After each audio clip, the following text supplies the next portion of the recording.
I see lots of familiar faces and a handful of new ones, so welcome everyone. I'm Josh Kraft-Ziven. I am the director of the Cowie Center on Global Transformation, the sponsor of this event this evening, which is a presentation by Harvey Fineberg on strategic philanthropy and funding for science. For those of you who don't know, and for those of you who've come to all these things, I'm sorry you have to hear me say this every time. For those of you who don't know, the Cowie Center is a center focused on the ways in which science and technology impact our economic and political lives, and conversely, how economics and politics shape the unfolding of science and technological development, a topic that's just a wee bit topical at the moment. Thank you for braving the barricades, the helicopters, and everything else. I promise you it will be well worth it. This is our last event for the winter quarter. Stay tuned for more events coming up in the spring.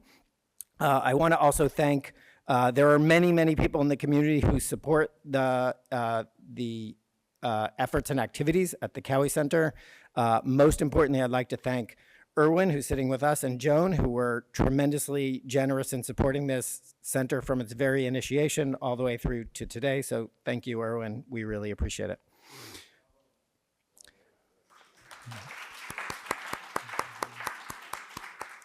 All right, so just a couple of housekeeping notes. I'm gonna do a brief introduction. I'm gonna pass the microphone to Harvey.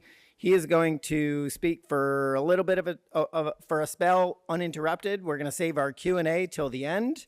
I will join him at the chairs up front, and we'll kick off with a couple of questions, and then we'll take questions from the audience. As many of you know, Harvey has done many things in his life, and so there'll be lots of interesting questions to ask of him. I have a bio on Harvey that might take the full hour if I read it in its entirety, so I'm gonna give you the brief version. Harvey V. Fineberg currently serves as president of the Gordon and Betty Moore Foundation. In addition to his role there, or prior to his role there, he served as the dean of the School of Public Health at Harvard, as well as the provost. He also served as, I'm gonna get the term wrong, the president, what were you at the IOM? The director, president of the Institute of Medicine. He continues to serve on lots of boards, Carnegie Endowment for International Peace, the Hewlett Foundation. He's done lots of interesting things in medical decision-making, some of which I knew about early in my career. Harvey, we are so very delighted to have you here. We're looking forward to your talk. The floor is all yours.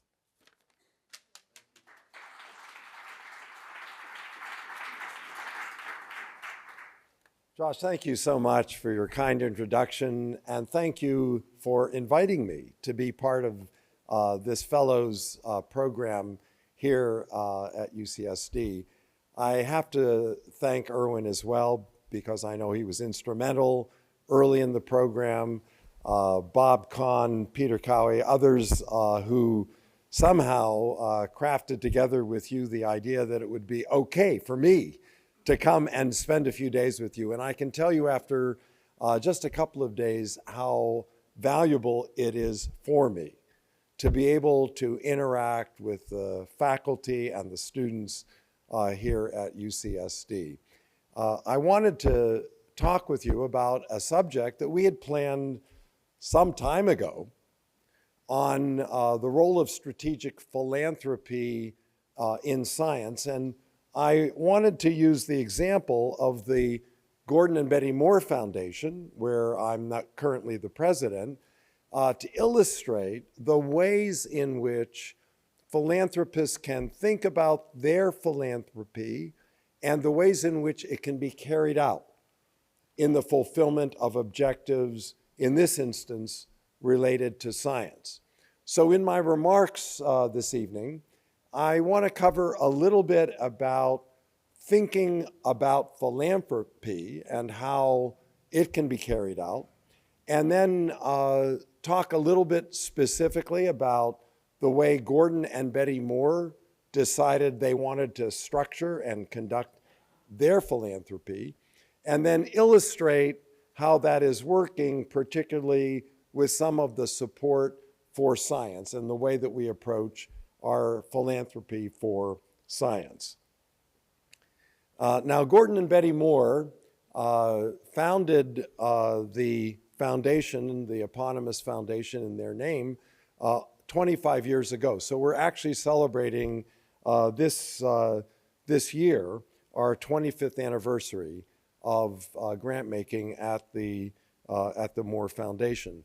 Gordon, for those of you who may not know, was a founder of Intel, one of the co-founders of Intel, from which they derived the bulk of their fortune. He had previously founded Fairchild. He was quite a renowned figure, one of the, if we could say, the titans of technology, along with Irwin and others who made the world the way it is. And like Irwin and Joan, Gordon and Betty had the impulse of philanthropy. They wanted to give back. They wanted to give back because they felt it was the right thing for them to do. It was about as simple as that. The foundation now, with the latest bequest from their estate, Gordon and Betty both passed away in 2023, now has assets in excess of $11 billion, which places it in the U.S. foundations among the 10 larger of the foundations in the United States. So it's substantial in its capacity relative to philanthropy. And over the years, it has awarded over $5 billion in purposes, mostly in the areas that I'll talk about in science and in also the environment in particular, with some other important programs for a period of time in patient care and a continuing effort in a very modest way in the Bay Area, which we'll come to. When philanthropists or would-be philanthropists decide they're going to try to make a difference in the world through the resources that they have, they face a lot of decisions. For one, they have to decide whether and in what legal vehicles they will choose to exert their philanthropy. And one of the interesting observations in contemporary givers and wealthy individuals, some of them are choosing not to use the traditional models of private philanthropy to form LLCs or other vehicles that they want to use with wider latitude to give. But that is the first choice. A second choice is, do they make it endowed or do they just give every year? And some use a mix. One of the most interesting examples is the Gates Foundation, which is endowed with the largest amount of money of any US foundation, in excess of $50 billion. But on top of that, Warren Buffett, who joined Bill and Melinda Gates on the board of the Gates Foundation, decided to make an annual subvention to the foundation of an amount about equal to what the foundation otherwise was spending, so de facto doubling the capacity of that foundation. And in Warren Buffett's terms, because he thought they could do it better than he could do. So that was as simple as that for him.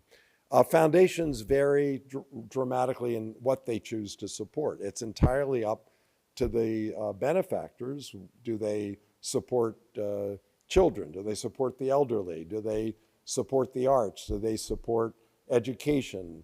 Do they support locally? Do they support elsewhere? Do they support globally? All of these choices are matters of initial decision. And a very important choice is the governance structure of whatever entity the benefactors create. There are some, I'm thinking of Fred Kavli at the Kavli Foundation, where Bob had been president. And Fred Kavli actually established an entirely independent board. He didn't have his family members, his children involved in the foundation. Dave Packard, when he set up the Packard Foundation, he established a majority of family as the board. Bill Hewlett and Gordon Moore decided they wanted family involved, but they also put in requirements for a majority of independent trustees for their foundation. So you can see that that's a choice that is made. How much you give away, there's a minimum if you're a private foundation as specified by the Internal Revenue Service, but you can also give away more, which is in turn related to another question. Are you going to last forever, or are you going to use up the money in a given period of time? Chuck Feeney, to name another great philanthropist of recent era, was famous for having written Giving While Living.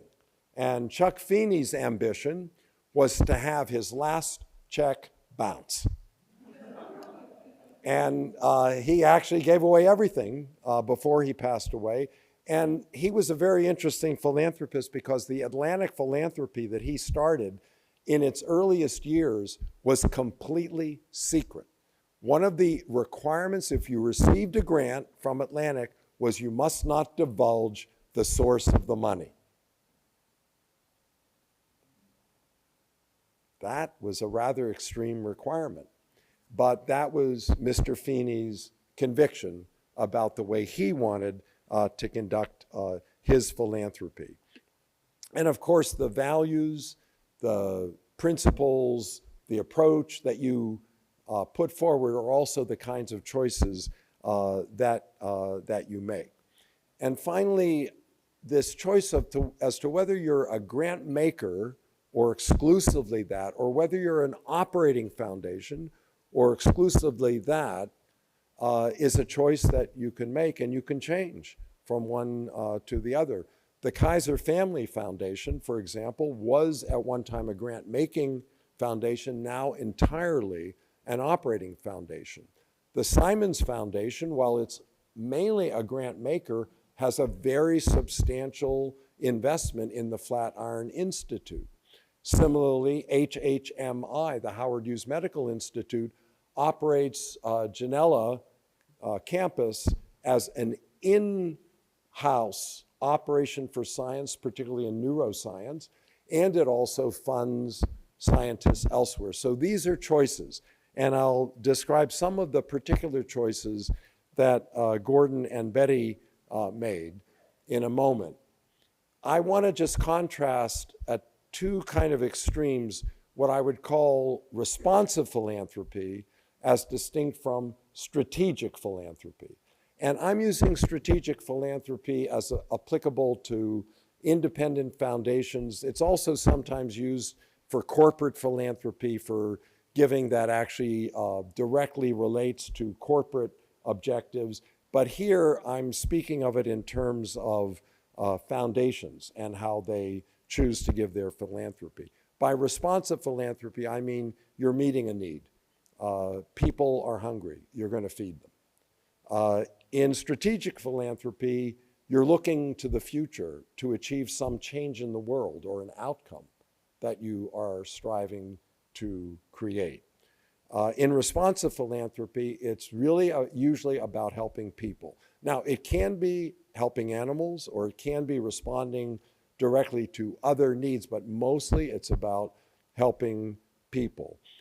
In strategic philanthropy, of course, people can be helped, but what is really driving you is improving something in the world that needs to be improved. Responsive philanthropy is usually pretty straightforward. They're hungry, you feed them. Strategic philanthropy can be very, very subtle and complex. It can have many different ways of reaching that outcome in the world that is desired. Generally speaking, responsive philanthropy looks to the near term, and strategic philanthropy looks to the long term, and how they think about success. Responsive philanthropy is about how many people did you help? And strategic philanthropy is, did you achieve that outcome that you sought to achieve? And of course, there's a blend and a mix on the spectrum, but I would say that for Gordon and Betty Moore, they were very clearly, squarely, and specifically on the side of strategic philanthropy. And I'll explain that in just a moment. one of the most interesting features for Gordon Moore was the creation of a statement of founder's intent, which he and Betty completed literally the month that I started as president at the foundation. So I had the benefit of this document to understand and absorb in a very concise, very clear, and very specific way what their desired intent was in creating their philanthropy. Gordon told me it was one of the hardest documents he ever worked on. It's not that long, but it is full of a lot of specific guidance and I would say wisdom. I've kind of distilled it down to 10 do's and 5 don'ts. So one of the biggest do's is about the overall purpose. Gordon and Betty wanted to make a significant positive impact on the world. That was their global purpose. If it wasn't significant and it didn't last, it was not what they intended. They wanted to pick up on large, important problems, and they wanted to have those problems at a scale that their resources could actually make the difference, and I'll come back to that. Gordon was very thoughtful about the scale of a problem you could take on relative to the resources that you had available to apply to it. And he wanted the foundation to show leadership, to take risks, to be willing to make long-term commitments. He was not one of these philanthropists who think, I'll give it for 3 years and then somebody else better step in because that's all we do. For Gordon, if it was achieving progress and it was working toward the goals and you could measure and show it, which I'll talk about, he was content to stay with it. And we've had some projects, one I'm not going to talk about tonight because it's in the environment, but it is a work in the Andes Amazon region, which our foundation has consistently funded for more than 20 of our 25 years. Fourth, Gordon wanted us to find areas that mattered that others were neglecting. And in science in particular, this traditionally has meant finding areas of scientific importance that the government is not funding. But we'll maybe come back to that in the discussion. He wanted focus. Gordon believed that a big mistake of many foundations was what he called mission drift.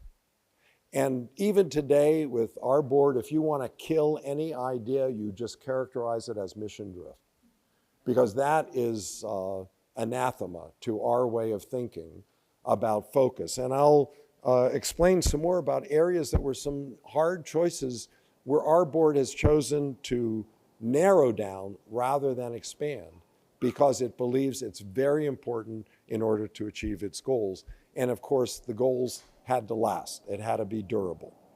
The seventh point, I would say, is he was very clear. This is a grant-making foundation. He did not believe that the people he could hire at the foundation would know more about any subject than the experts in the field. And he wanted the foundation to find the best people anywhere where they were to carry out the work. He really believed in grant making, not operating. The idea of a scientific approach I'll come back to, I won't spend much time on now, but he was basically a person who thought always in scientific terms. This relates also to the idea of the measurable outcomes. The joke Gordon would tell about himself is that if he were on his way to heaven, he would want to stop off in hell for the comparison group. So he believed in measurement. If he couldn't measure it, he couldn't know whether we were making any difference. And he also believed that it was very hard for you to judge for yourself how well you were doing. That you ought to bring in outside experts, give them the mandate, listen to what they have to say, judge, of course, but he wanted outside expertise. Now, along with all these do's, there were 5 don'ts. And it's actually very interesting how seldom a philanthropist will also offer guidance of what not to do, what they don't want you to do. The first one was very interesting. Don't just support good intentions. He meant by that, there are many important issues. He used as one example public education. Public education matters a lot. He just didn't think that his foundation, with the capacity it had, could make a consistent, durable difference. So he was using that as an example. It's a good intention, but are you able to define the outcome? Can you tell us how you'll get there? Can you measure it, et cetera? Another one is he warned us not to take on too much at once. This gets to that mission drift and also to the idea of narrowing and focusing and doing more by specificity. That was his philosophy. He really worried about the latest fads in, well, in anything, but especially in grant making.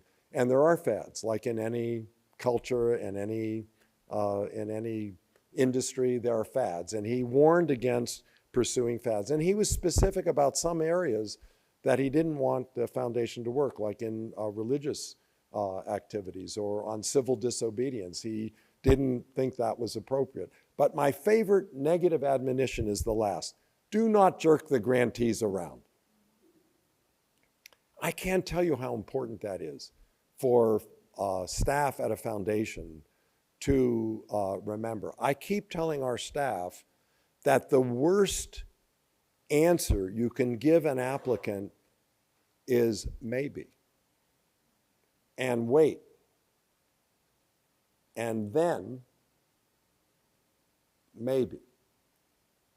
A rapid no, for good reason explained, is ever so much better than a perpetual we'll think about it. And Gordon had tremendous respect for the grantees who were doing the work on the ground. And he instilled that in everyone at the foundation to be personally humble, and he was that, and to recognize the importance of your grantees. I can guarantee you, at 3 o'clock in the morning, I can shake awake any program staff member of the Gordon and Betty Moore Foundation and ask them, what are the 4 filters? And they would be able to tell me the 4 filters before drifting back off to sleep.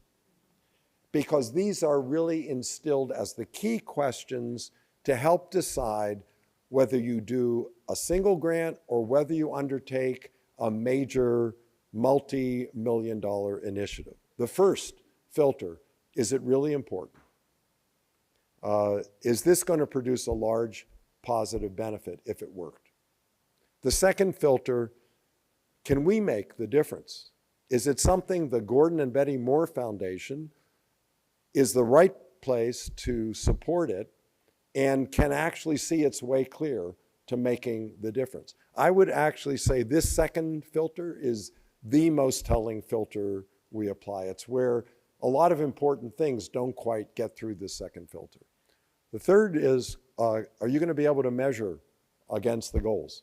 Because if you can't measure it, how will we know that it was worth doing or that you actually made any difference? And finally, the fourth, which is sort of an add-on, which is there a synergy effect to other things we're doing? Is it mutually supportive? That's a good, nice to have. It's not as essential as the first 3. So this was really instilled into all of us.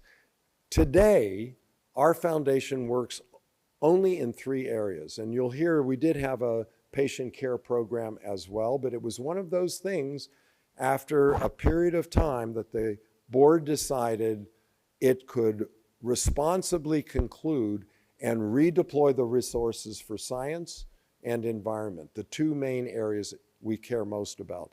I'd like to say Gordon and Betty wanted to work on the environment because they wanted to preserve what was good in the world. And they wanted to work on science because they wanted to create a better world. So these are the 2 main areas. In the Bay Area where they grew up, we do have a program. It's a very modest program in comparison to the others, and it actually focuses on conservation in the Bay Area and science in the Bay Area, mostly science museums, which we'll talk about in just a moment.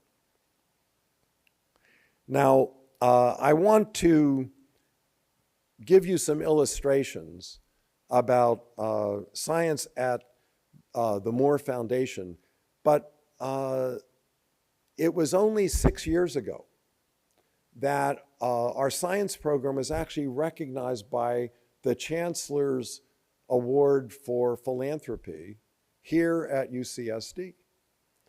Some of you may, I doubt it, but I remember it, I was here, and we had that evening the following. When Gordon and Betty Moore established the foundation, they had in mind a single basic goal. They wanted to make enduring positive change in the world.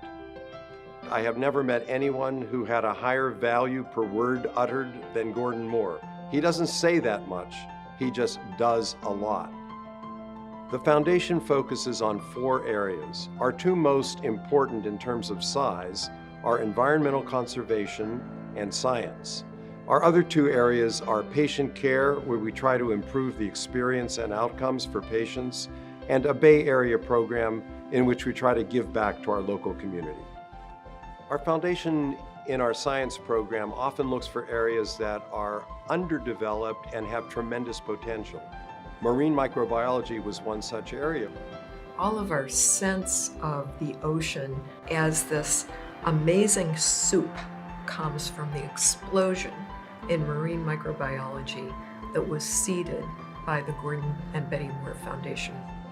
One of the most prominent examples of a successful partnership was with Larry Smarr here at UCSD. So the Moore Foundation wanted me to build a dedicated supercomputer facility for environmental microbiome. So I was able to take my supercomputing background and then partner with Craig Venter, whose data set from sequencing the world's oceans was the biggest on the planet, and make that the primary jewel in this database. But we wanted to open it to everybody else in the world who was sequencing, so they could upload their data and then put in the software tools that would allow anyone, anywhere on the planet, to do science on this new massive data set. There's so much left to understand about the way the ocean works. And one of the pieces of magic the Gordon and Betty Moore Foundation exercises regularly is to take big thoughts, marine microbiology, symbiosis, and then give us the tools that allow us to not just look at things, but relationships. Here at UCSD, we found a way to bring together scientists and people in the theater arts and communication. And the basic idea behind this project was helping scientists who really know their stuff, but don't always have the best capacity to reach a lay audience. So the Moore Foundation funded a research communication program to help us understand how to communicate these tough ideas without using jargon and conveying the wrong message, telling the story of what we do. So partnership is a very fundamental idea for us in doing what we do. Mr. Moore was very clear he did not want his foundation to be an operating foundation. He wanted us to exert our effect by finding those institutions and those individuals who could do the most good in the world. And that's one reason that we've been so happy to collaborate and partner with UCSD over the years. This is a place that really celebrates excellence. It is a place that brings together people from many different disciplines to work together on common problems. It's a place that believes in a balance and harmony between its research, its education, and its responsibility for public service. UCSD is the kind of partner that can make a foundation proud of the investments it makes.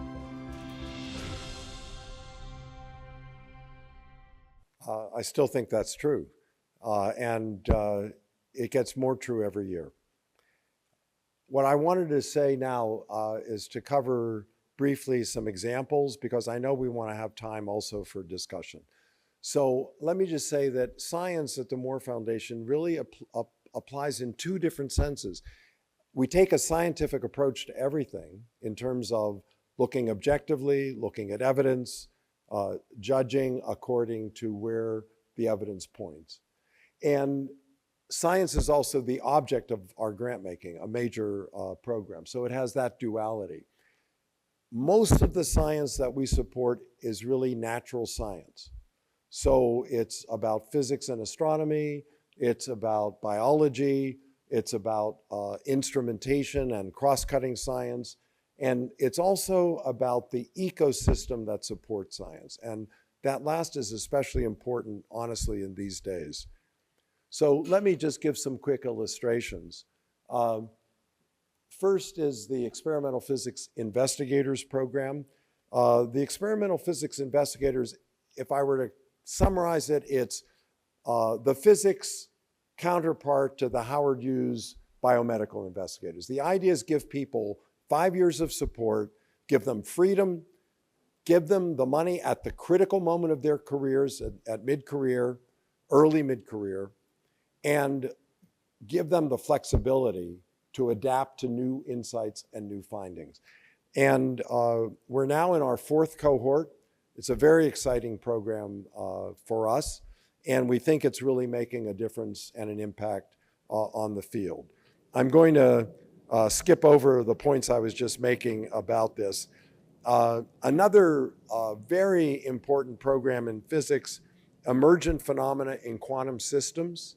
This is fundamentally how to make electrons dance in new and different ways. And it's a very exciting program.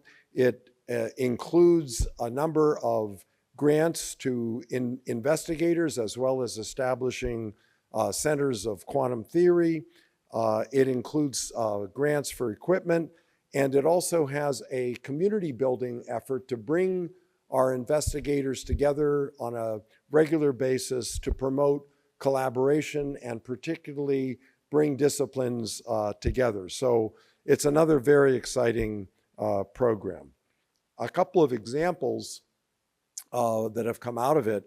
You may have remember the reports about graphene, 2 sheets of graphene, when they're just slightly turned to one another, like 1.1 degree, all of a sudden the electrons flow. You get superconductivity. And that was a pretty exciting finding from one of our efforts. And another has to do with different structures of compounds that promote conductivity in different lattice structures, such as a nickel oxide compound that hadn't previously been known to support that conductivity. So a very exciting area. The Moore Foundation was an early funder of the equipment that has enabled the Event Horizon Telescope to actually complete the first image of a black hole, which was reported just a couple of years ago. That was just a thrilling event to be able to witness. One of our more important initiatives, Margaret spoke on the video about some of our work on marine microbiology. We have now built on that to an initiative on symbiosis in aquatic systems, which is intended to explore and understand the relationships, the commensal relationships between organisms in aquatic systems. And this came along really around the same time that we became more and more aware and attentive to the biomes connected to the human body, our microbiome, our skin, etc. And it's a very exciting area of research, potentially to uncover some very fundamental drivers of evolution in a biological sphere.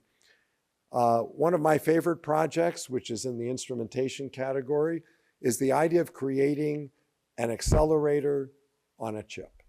So instead of the cyclotrons that take up mega space and require many hectares or acres in order to construct, and billions of dollars, the idea here is to use laser focus to accelerate electrons in the space of a shoebox up to virtually the speed of light.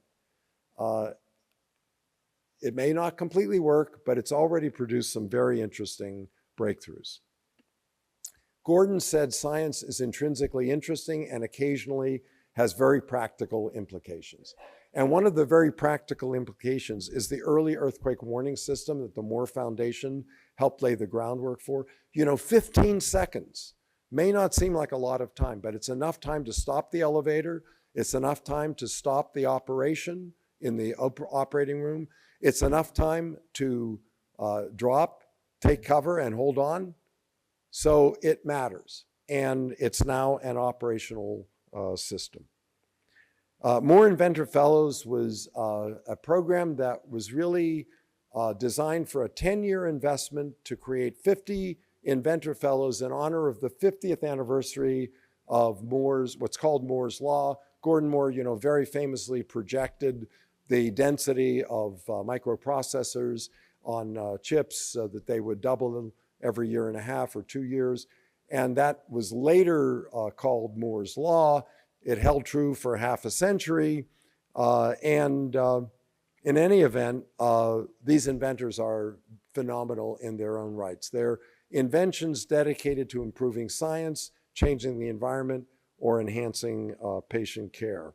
We're now moving into our last cohort, actually, of the 10. Another new area for us is green chemistry or green toxicology. This it fits into that domain, especially now, of relative neglect, because it has words like environment that are not in favor, and concerns like climate, which are not in favor. But this is very important because developing capacity to use chemistry in ways that are non-destructive to the environment and non-harmful to life is a really critically important venture, and we're thrilled to be starting in a more serious way on that subject. I want to just say a quick word on the science ecosystem, and then we'll turn to questions. The science ecosystem, in our terms, are all those things that are necessary to support a society that is advancing science. So it includes the idea of open science, integrity in science, the conduct of science. It includes areas like improving science in decision-making. It includes areas especially about youth engagement in science, and it includes science funding. So one example, we were at the Moore Foundation a very early supporter of the Public Library of Science. Here's one I'm especially proud of. Julianne is here, and the CCST, which was the source of a very critical program to bring science fellows into state legislators. And state legislatures are going to be ever more important as vehicles for decision-making that depends on science and relates to science. And this program, which has been so successful, thank you, Peter, for your leadership at CCST, so successful that it was endowed by the state over a period of time.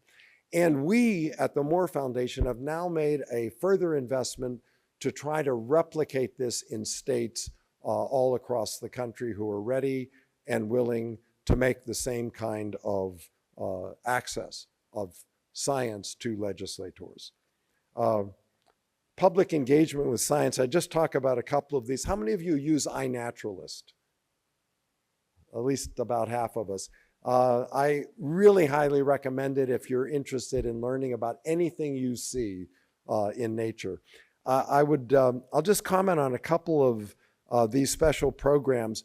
We took advantage of the major eclipse to work with libraries all across the eclipse zone to make viewing glasses available and learning experiences available to youngsters, and millions of youngsters participated across the country.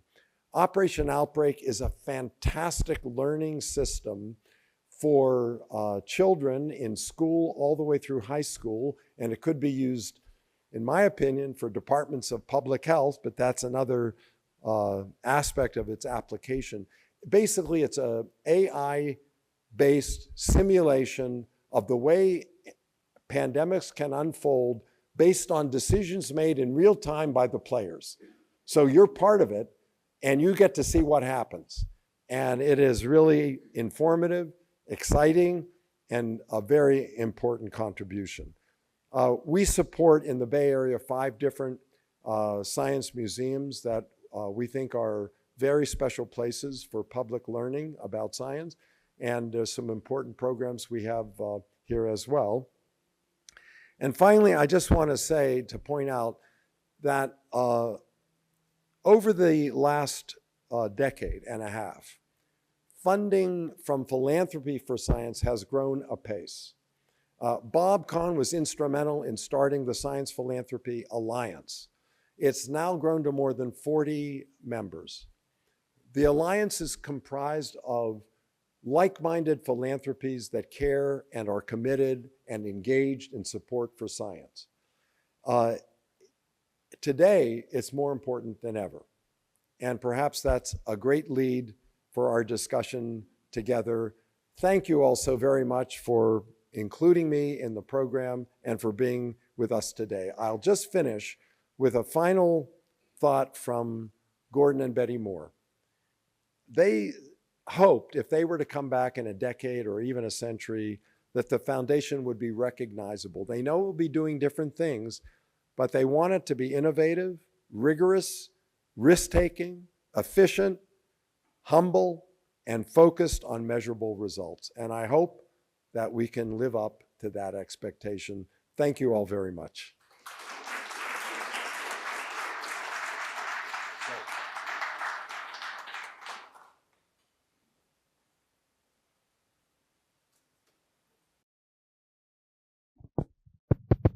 Great. Thank you so much, Harvey. Well, I think I could consume all our time with questions here, but I'm going to try to. I'll be brief, and I might even leave the what are likely to be the main theme of our conversation today for others. So I'm going to ask you something a little more narrow than the political question.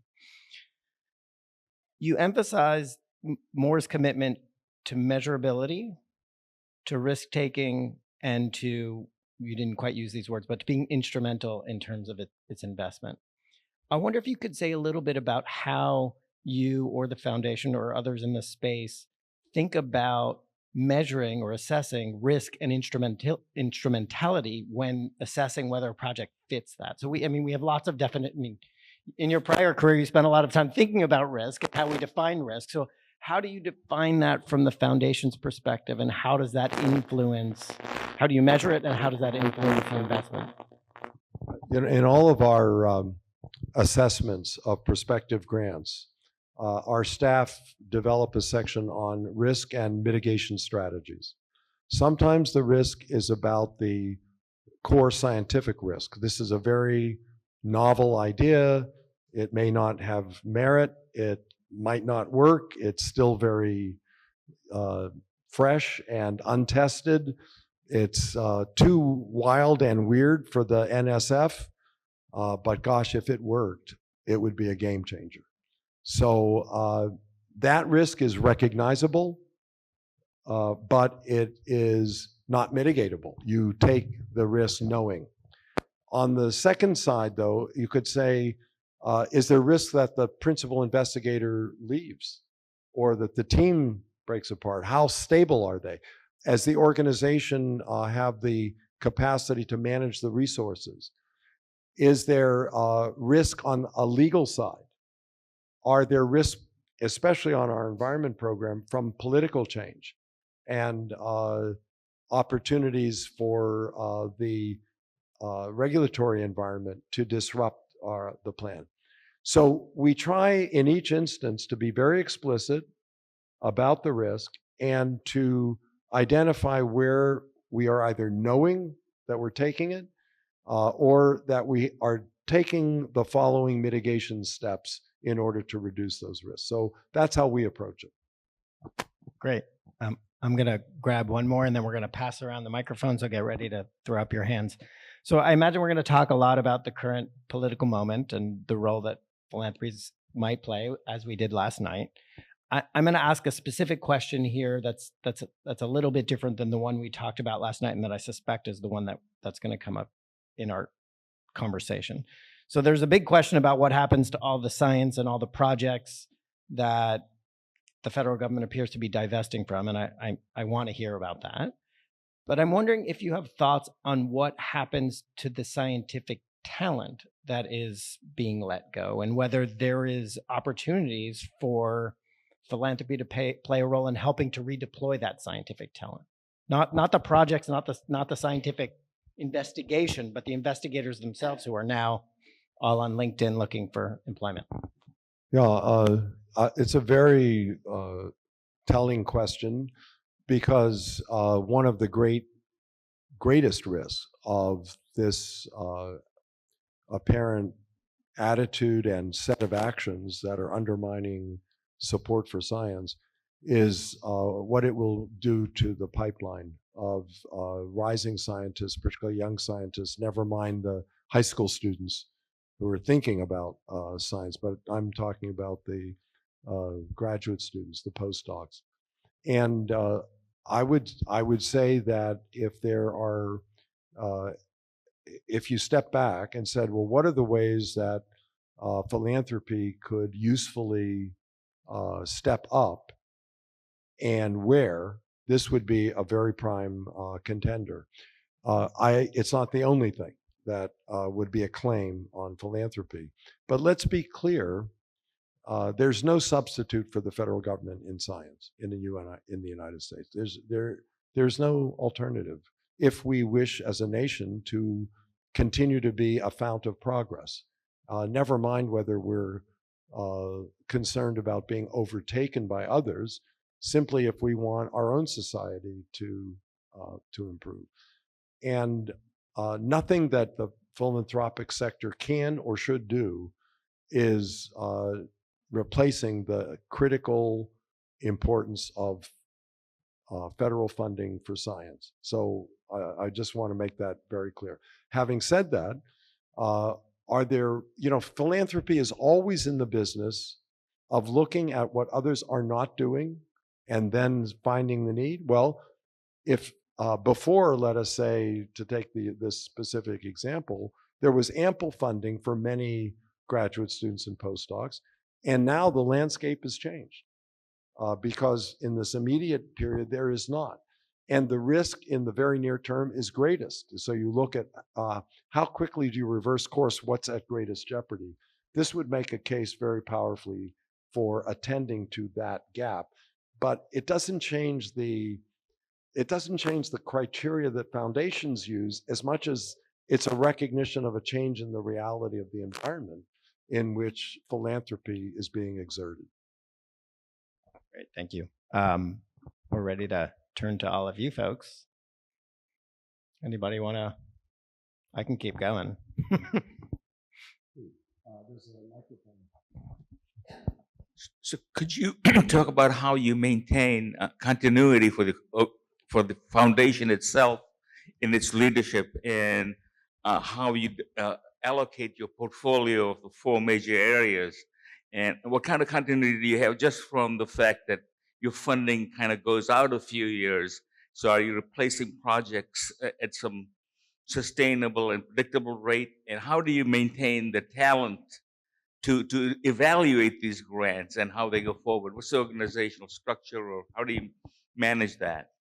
One of the key tools that the Moore Foundation uses is what we call an initiative. It's a term of art for us.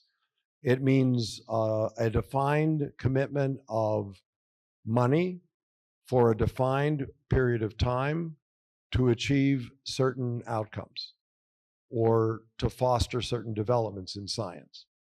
So we start typically after a period of inquiry, investigation, and there may be some what we call stand-alone grants that have led up to conclusion, that it's now time to consider, such as in emergent phenomena in quantum systems, it's now time to consider a 10-year commitment to advance the field, create these new discoveries, even when we aren't sure exactly what new discovery will emerge. but we are confident enough in the people, the field, and the opportunity that we will make that time commitment. Now, along the way, we do two kinds of evaluation.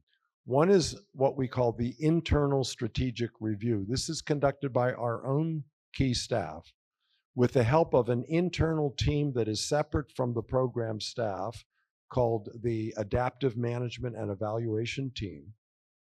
And with their support, internally, we look at how well it's working. We examine the results to date. We talk to the grantees. We look at the attitudes and opinions of our external experts who've helped, for example, in selection of the grantee. And we use those insights to make what we call adaptive changes. So we adjust our criteria, or we change the way in which we promote a program, or we reach out to a different pool of potential candidates because we've discovered we're not reaching them in the ways we had in the past. And the second area is what we call, that I referred to, the external independent evaluation. And the external evaluation is typically done 2 years ahead of the stated conclusion of an initiative. And that may rely on data that the program itself has developed, or the evaluators may seek additional data. And those independent evaluators typically do two things. They evaluate quantitatively how well we have performed against the measures that we ourselves laid out as our goals. And they also have an expert consultative group who basically act like the familiar visiting committees to university departments, listening, talking to people, finding out how well stuff is really working, and they can produce a more qualitative insight as to what's really gone well and what's fallen short. So for us, we have tried to operationalize the meaning of measurement and evaluation by establishing these routine methods of interim and final evaluation, and by establishing at the foundation this team of people dedicated to helping all of our programs continually improve.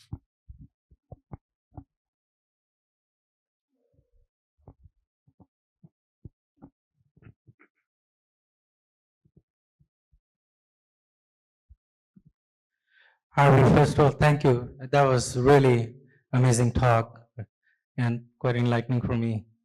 I'm going to ask the question first, and then I'll give you the context. And the context is important, but I didn't want to become impatient. So, are there any lessons to be learned from a non-profit open AI, which has had big impact, to becoming something else? And I'm not quite sure what it became.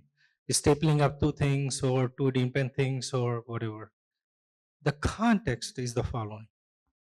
We are told early on, whenever we listen and think about philanthropy, philanthropy is not charity. And the reason it is not is because it seeks to enable risk-taking by others and seeks measurable results. And the most charitable explanation that I can think of OpenAI becoming something else was, in order for it to have an impact, especially measurable one, it had no choice but to go in the direction in which, for example, a venture capitalist will do. And in many ways, what you've just said reminds me of my days in working with venture capital. The thought processes were pretty similar, except that the time horizon was probably different. So I don't know if there's a lesson to be learned, but I just wanted to ask you that. I think you're making a very important point about when and how openness in science is a value, and when it can produce measurable change. And I think that circumstances for scientific progress in general depend upon open science and open communication. However, there may also be circumstances and stages where progress depends on some measure of confidentiality or not yet open. So I think we have to be mindful of that from the scientific point of view. Now, you didn't raise other kinds of consideration like security considerations or other ethical considerations and privacy, which can also affect the degree to which scientific data can be open. But I think your main point that we have to be alert to understand when and how openness serves the positive purpose we want and when it may not. And I think that's well taken. Yes, please. Thoughts on what do you think are the antecedents of making a philanthropist? What goes into making someone? The Moors, or I mean, would there be any way of getting Elon Musk to become a philanthropist and giving us, you know, or given the need that we probably need more philanthropists right now, given the state of science? I'm just your thoughts on. Yeah, you know, robber barons of the 19th century gained a lot of renown by their later philanthropy. You know, I personally, I don't look askance at anyone's motive who is actually devoting their resources for public good. Now, I may not agree with that understanding of public good. I may not think they've chosen the highest priority. But I think that one of the great virtues in the United States has been our ability to respect the choice of those benefactors, of those philanthropists, and in a way to tolerate the range of goodness that they want to support, with the only proviso being for private philanthropies, it has to go to non-profit, that is, charitable organizations as defined by the US law. So from my vantage point, I love it when people become philanthropists. I think one of the great innovations was Gates and Buffett setting up the Giving Pledge. Irwin, I know, was one of the earliest to join in, and Gordon and Betty also did. And it was just a way of making clear a beneficent intent. And in a way, just as you know, any pledge adds to your sense of obligation, that this I think was a very wonderful innovation. And today there are more than 240 signatories from 30 countries. So my attitude personally is I welcome philanthropy. That's Peter.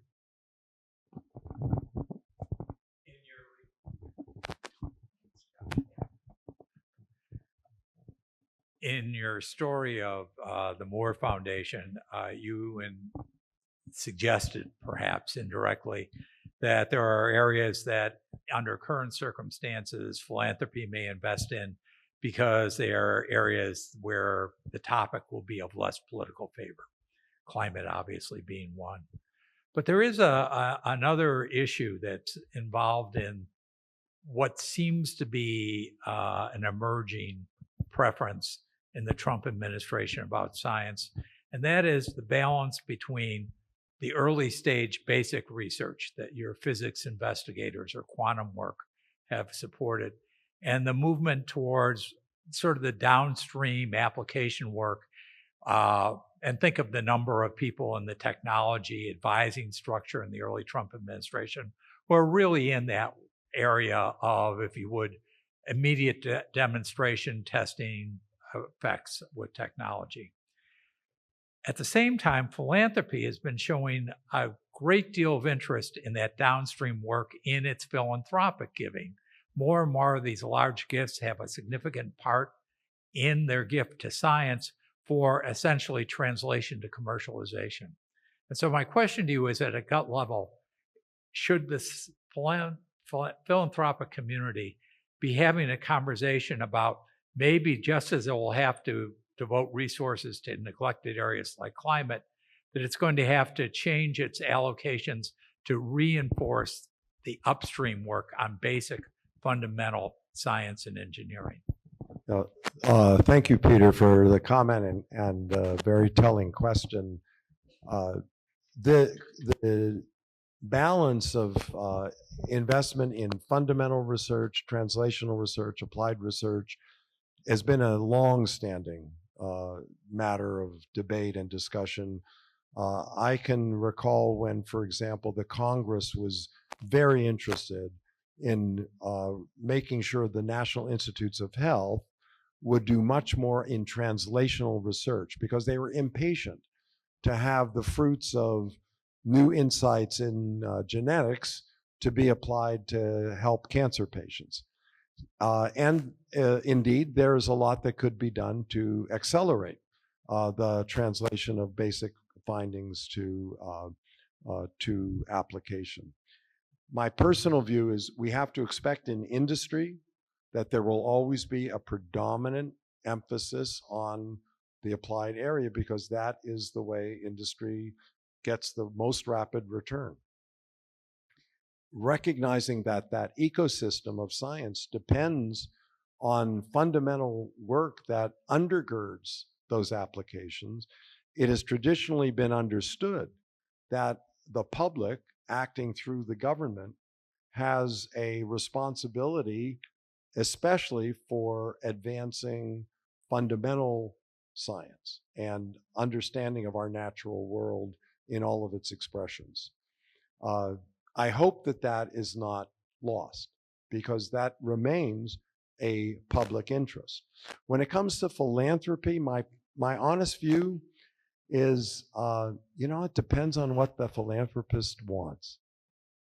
In Gordon Moore's case, he was very clear. He wanted not to do the things others were going to do.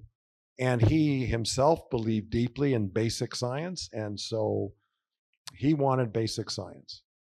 If you have another philanthropist motivated by a family illness and they want to devote their philanthropy to end-stage renal disease, and that's where they're focusing, I say, bless them, that's their choice. So I wouldn't look at it so much as a responsibility for a field of philanthropy, which is, after all, a collection of individual philanthropies. We can characterize it and we can identify trends and so on, but it's still made up of a lot of individual choices. And I, for one, really respect that ability of the philanthropist to make those choices.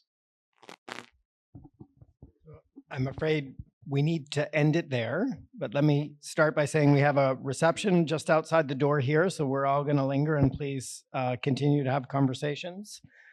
Please, most importantly, join me in thanking Harvey for an incredibly thoughtful presentation. And we look forward to seeing you at our next event. So thank you.